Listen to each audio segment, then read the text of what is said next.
Sa ulo ng ating mga balita, mga celebrities sama-samang dinipensahan ang community pantries.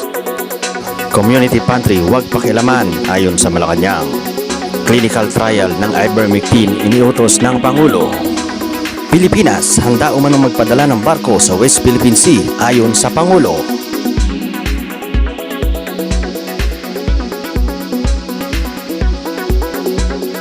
Sa detalye ng mga balita, nagkaisa ang sari-saring artista at personalidad sa showbiz para depensahan ang community pantries na namimigay ngayon ng libreng pagkain dahil sa kagutumang dala ng lockdowns. Bagay na niuugnay ngayon sa ilang ahensya ng gobyerno sa Communist Party of the Philippines at New People's Army. Martes, nang mapilitan ang organizer na maginhawa community pantry na pansamantalang isara ang kanilang serbisyo alang-alang sa seguridad matapos aniya ang harassment ng Quezon City Police Department sa kanilang organizer. Iniuugnay din ng QCPD at National Task Force to End Local Communist Armed Conflict ang ilang pantries sa mga rebelding komunista, lalo na't nagpopropaganda raw sila kontra sa gobyerno. Ito'y kahit wala namang baril ang mga organizer at hindi rin illegal na maglabas ng saloobin pagdating sa COVID-19 pandemic response ng gobyerno.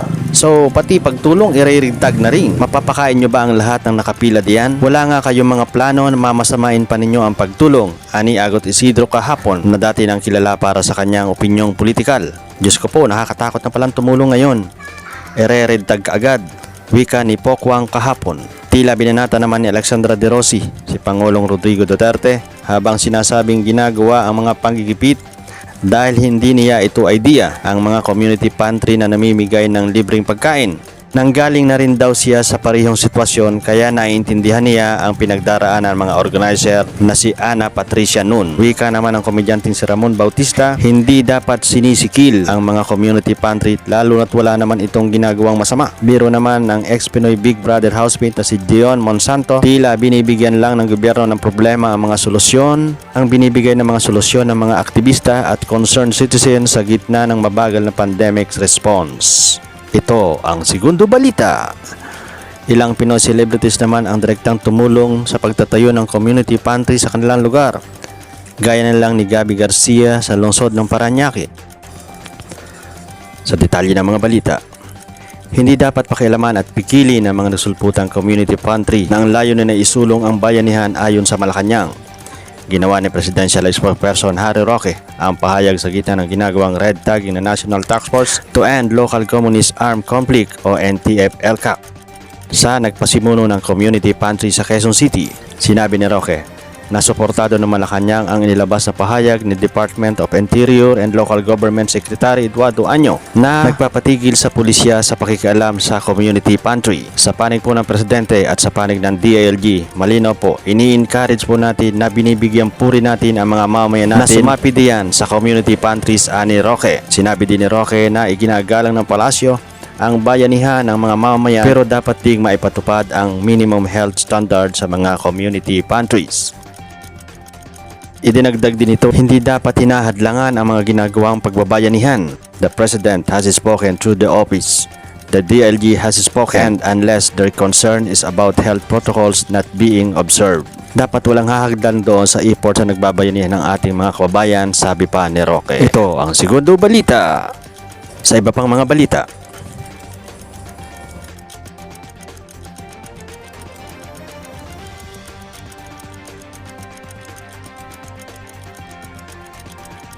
clinical trial ng ivermectin iniutos ng Pangulo.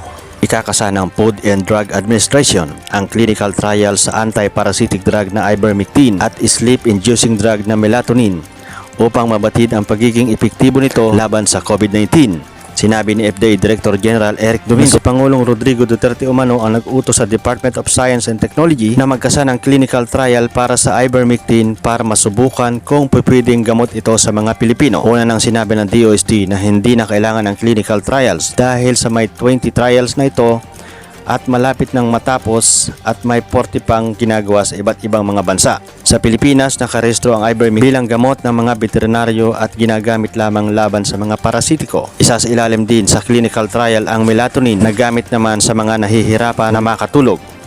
Sinabi ni DOST Secretary Fortunado de la Peña na ibinibigay din kasi ang melatonin sa mga pasyente na severe ang kaso at lalo na nakabubuti umano sa kondisyon ng mga pasyente. Inaprobahan rin ang trial sa isang uri ng steroid, metelprednisolone, na posibleng makatulong rin sa mga pasyente na malubha ang kondisyon. Ito ang segundo balita. Dadako po ako doon sa ivermectin, mahal na Pangulo. Sige po. Opo, kasi nung pong Huwebes, nung nagkaroon tayo ng meeting, ay nabanggit na nyo ito. Nung Biyernes, ay nag-usap po kami ni Secretary Duque tungkol dito. At pag-iisipan namin, nung Sabado po ay nagkaroon na kami ng kasunduan, nahahanap na ng eksperto na magsasagawa ng clinical trial. At ngayon nga po, itong i-distribute ko pong one-page briefer ay nagsasaad dito kung sino yung pwedeng mag-lead ng clinical trial po sa ivermectin na ikukumpare po dun sa ibang standard of care na. Yung pong ginagamit na, ikukumpare siya. So ito pong napili or nakita na pwedeng magsagawa ay taga-UP Manila sa Philippine General Hospital, si Dr. Eileen Wang, babae pong doktora. At gaya nga po ng nasabi namin, pinakamahina po 6 na buwan kasi sa clinical trial marami po talagang pinagdadaanan. Maliban na lang kung talagang bigla pong magkaroon ng maraming magbo-volunteer, mapapabilis po. At ang plano po dito ay yung mga quarantine center na malapit sa PGH ang pagsasagawaan nito. Meron na rin pong inallocate na pondo ang DOH para dito sa clinical trials na yan. At hopefully po ay pag natapos yung trial na yan ay magkaroon tayo ng mas reliable estimates ng epekto ng ivermectin bilang isang antiviral agent at na makapagre-reduce po ng virus shedding sa mga mild at moderate patients. At makikita natin ang epekto ng ivermectin dun sa haba ng hospitalization ng iba. Pilipinas, handa umanong magpadala ng barko sa West Philippine Sea ayon sa Pangulo. Sa detalye ng mga balita, Marso namamataan ang daan-daang barko ng China sa Huliang Pilipi Reef. Nakikisilong lang daw dahil sa masamang panahon. Pero lumipas ang 1 buwan na nanatiling naroon pa ang ilang pesang vessel ng China kahit makailang beses nang naghain ng diplomatic protest ang DFA. Sa unang pagkakataon nagsalita na ang Pangulo. Tatanda ang parihong may claim ang dalawang bansa. Yung West Philippine Sea, alam mo, ang totoo niyan, pabalik-balik tayo. Ako gusto ko, tinanong ko nga si Secretary Lorenzana, na pwede ba tayong pumunta doon, papasok tayo sa mga Spratly Island yun, ng barko natin. Of course, it should be a Coast Guard. We do not send gray ships to mga warships na para ipakita lang natin sa top Pilipino na baski ng ilang balik natin doon, wala talagang mangyari because we are not in the possession of the sea. Walang magulo. You claim that even if you go there and wala rin mangyari kasi kanila talaga para sa isip nila kanila. Even if I go there, I said with Secretary Lorenzana and sail there and ask questions, wala mangyari. Sasagutin ka lang. But you know, the issue of the West Philippine Sea remains to be a question forever. Until such time that,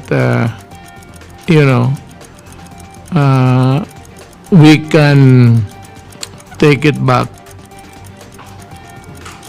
Ang akin yan is, walang iba, gera lang. If we promote a war against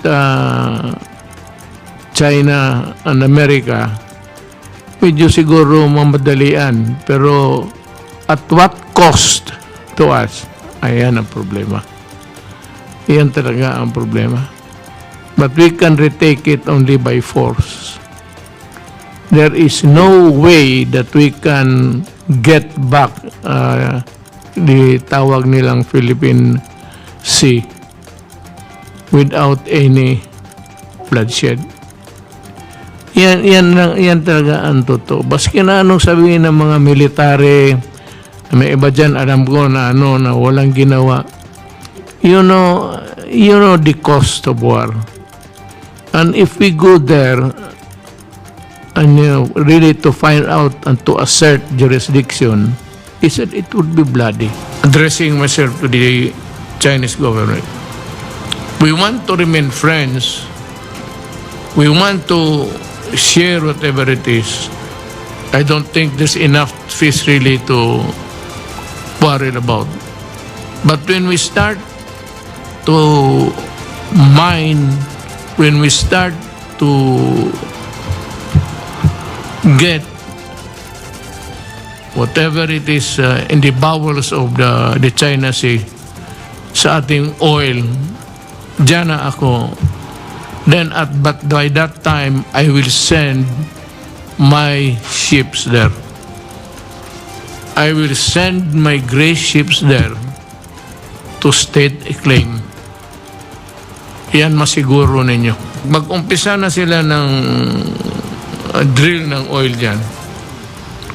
Sabihin ko talaga sa China, is that part of our agreement?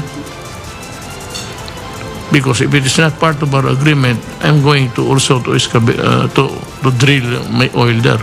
Samantala, sinagot din ng Pangulo ang kagustuhan ng mga senador na i-recall ang dati nang napirmahan ni Pangulong Rodrigo Duterte hinggil sa taripa para mapababa ang presyo ng baboy sa merkado. Ito ang segundo balita. Rejoinder to the desire of 21 senators na i-recall yung tariff na pinirmahan ko, na binabaan ko kasi so that it would make the businessmen, some, not all, can import para mas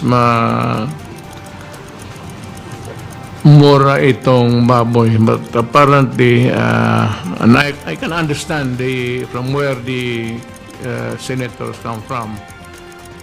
There is also the Ito ang domestic GOP supply TV News which PH. they intend to protect.